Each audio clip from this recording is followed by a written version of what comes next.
Everyone, जय श्री श्याम। कैसे हैं आप सभी फ्रेंड्स।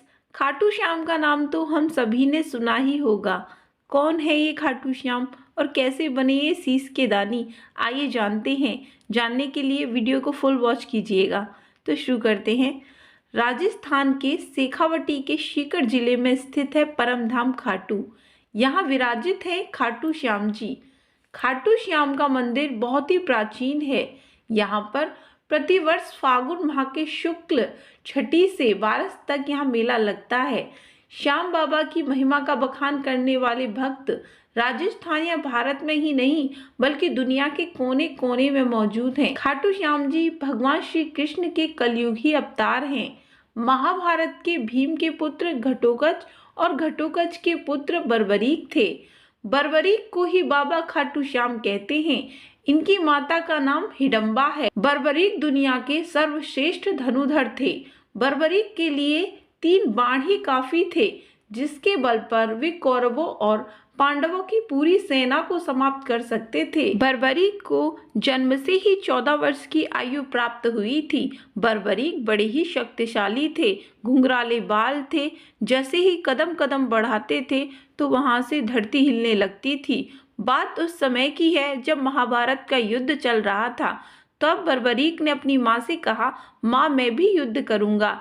तब उनकी माता ने कहा कि ये तुम्हारी उम्र युद्ध करने की नहीं है। लेकिन बर्बरीक के बहुत जिद करने पर उनकी माता ने उन्हें आज्ञा दी और बर्बरीक से 2 वचन लिए। पहला वचन कि पुत्र, जो पक्ष हारेगा तुम उसकी तरफ से युद्ध करोगे और तुम हारे के सहारे बनोगे। दूसरा, अगर रास्ते में तुम्हें कोई भी कुछ भी मांगेगा तो तुम उसे मना नहीं करोगे। तब बर्बरीक ने अपनी माँ को वचन दिया और युद्ध के लिए मैदान में आगे बढ़े। जैसे ही बर्बरीक महाभारत के युद्ध के लिए मैदान में आए, जैसे ही उन्होंने कदम रखा और कदम रखते ही धरती हिलने लग गई।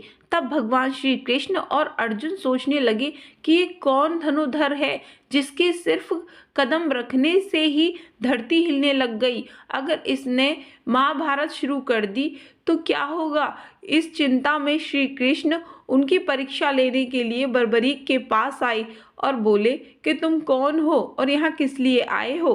बर्बरीक ने कहा कि मैं बर्बरीक हूँ, घटोत्कच का पुत्र हूँ, मुझे भी युद्ध करना है। तब भगवान श्री कृष्ण बोले, अभी तुम्हारी उम्र युद्ध करने की नहीं है, अभी तुम बच्चे हो। तब बर्बरीक ने कहा, नहीं, मैं युद्ध करूंगा और मैं युद्ध करके जीत भी सकता हूँ। तब भगवान श्री कृष्ण बोले कि तुम किस पक्ष की तरफ से युद्ध करोगे। तब बर्बरीक बोले कि जो पक्ष हारेगा मैं उसकी तरफ से युद्ध करूंगा। भगवान श्री कृष्ण चिंता में पड़ गए कि अगर कोई पक्ष हारेगा और ये उसकी तरफ युद्ध करेंगे, ऐसे तो युद्ध का निर्णय हो ही नहीं पाएगा। कौन हारेगा और कौन जीतेगा। भगवान श्री कृष्ण बोले, अगर तुम धनुधर हो और तुम ये युद्ध कर सकते हो तो हमें भी अपने धनुष बाण चलाकर दिखाओ, जिससे हम ये जान सकें कि तुम युद्ध करने काबिल हो या नहीं। बर्बरीक बोले कि बताइए मुझे क्या करना है। श्री कृष्ण ने कहा कि ये जो वृक्ष है इसके सारे पत्तों को एक ही तीर से छेद दो तो मैं मान जाऊंगा। बर्बरीक ने आज्ञा लेकर तीर को वृक्ष की ओर छोड़ दिया। जब तीर एक एक कर सारे पत्तों को छेदता जा रहा था, उसी दौरान एक पत्ता टूटकर नीचे गिर पड़ा। श्री कृष्ण ने उस पत्ते पर ये सोचकर पैर रखकर उसे छुपा लिया कि ये छेद होने से बच जाएगा। लेकिन सभी पत्तों को छेदता हुआ वह तीर कृष्ण के पैर के पास आकर रुक गया। तब बर्बरीक ने कहा कि प्रभु, आपके पैर के नीचे एक पत्ता दबा है, कृपया पैर हटा लीजिए, क्योंकि मैंने तीर को सिर्फ पत्तों को छेदने की आज्ञा दे रखी है, आपके पैर को छेदने की नहीं। इसके इस चमत्कार को देखकर श्री कृष्ण चिंतित हो गए। भगवान श्री कृष्ण ये बात जानते थे, बर्बरीक हारने वाले का साथ देगा। यदि कौरव हारते हुए नजर आए तो फिर पांडवों के लिए संकट खड़ा हो जाएगा, और यदि जब पांडव बर्बरीक के सामने हारते नजर आए तो फिर वह पांडवों का साथ देगा। इस तरह वह दोनों ओर की सेना को एक ही तीर से खत्म कर देगा। तब भगवान श्री कृष्ण बर्बरीक से बोले, बर्बरीक, तुम बहुत अच्छे धनुधर हो, पर ये युद्ध तुम नहीं कर सकते। तब बर्बरीक ने कहा, लेकिन क्यों। तब भगवान श्री कृष्ण बोले, बर्बरीक, हमें युद्ध करने से पहले एक दान चाहिए, शीश का दान। तब बर्बरीक बोले कि ये शीश का दान तो कोई भी दे सकता है। भगवान श्री कृष्ण बोले, ये दान सिर्फ 3 लोग ही दे सकते हैं जो बहुत धनुर्धर हैं।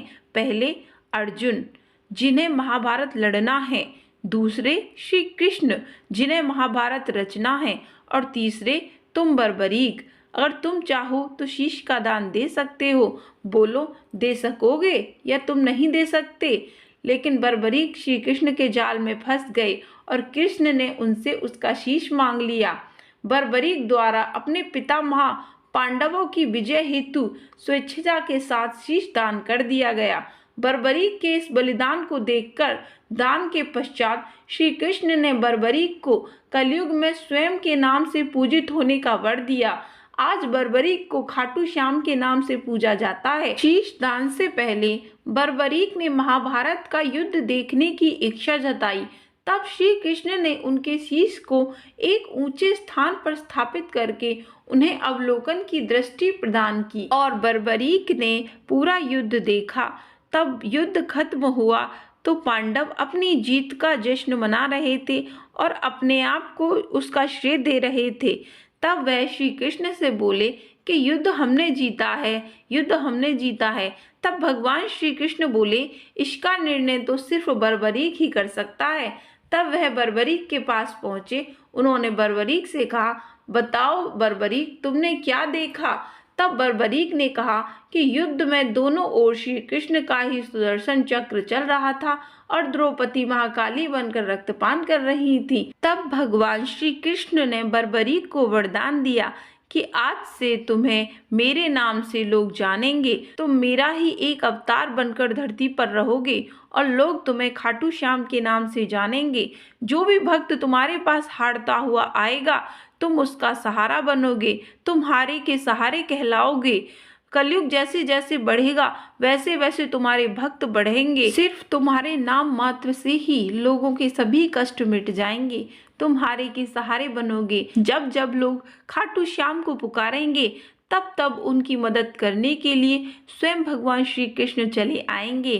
तो फ्रेंड्स, भगवान खाटू श्याम की ये प्यारी सी कहानी आपको कैसी लगी? अगर वीडियो अच्छी लगी हो तो कमेंट बॉक्स में जय श्री श्याम ज़रूर लिखिएगा। अगर आप हमारे चैनल पर नए हैं तो प्लीज़ मेरे चैनल को सब्सक्राइब कर लें और बेल आइकन को भी प्रेस कर लें ताकि मेरे आने वाली सभी वीडियोस की अपडेट आप तक टाइम से पहुंच सके। फिर मिलते हैं नेक्स्ट वीडियो में, तब तक के लिए जय श्री श्याम।